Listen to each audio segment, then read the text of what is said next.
చిలుకూరు ఆలయ ప్రధాన అర్చకులు రంగరాజన్ను బీజేపీ ఎమ్మెల్యే వెంకటరమణారెడ్డి పరామర్శించారు. రంగరాజన్పై దాడిని ఆయన ఖండించారు. దేవుని చెంత సేవ చేసి అర్చకులపై ఇటువంటి దాడులు ఎట్టి పరిస్థితుల్లో సహించబోమన్నారు. వీర రాఘవరెడ్డి ఇటువంటి ఆలోచనలు మానుకోవాలని హితవు పలికారు. హింసతో రామరాజ్యం స్థాపించలేరని సూచించారు. సమాజ హితం పలికాలి, కానీ దాడులు మంచివి కావన్నారు. ఈ వ్యక్తులు వీళ్ళు తన వద్దకు వచ్చి హిందూ ధర్మం కోసం పనిచేస్తున్నామని చెప్పడంతో స్వాగతించానని, కానీ ఇలాంటి వ్యక్తులు అనుకోలేదన్నారు ఎమ్మెల్యే వెంకటరమణారెడ్డి.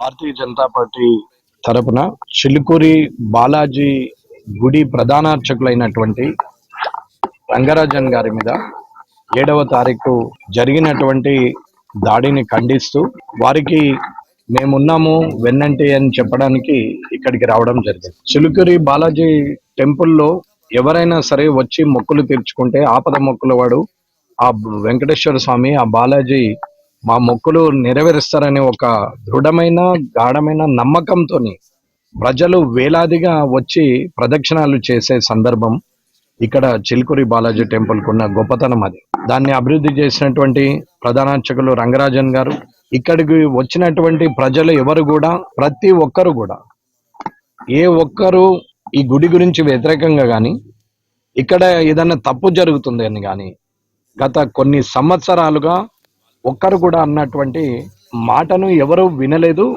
ఎవరు కూడా అనలేదు. అలాంటి గుడి దగ్గరికి వస్తే మా మొక్కులు నెరవేరుతాయి అని చెప్పి ప్రశాంతంగా చాలా సంతోషంగా కుటుంబాలు వచ్చి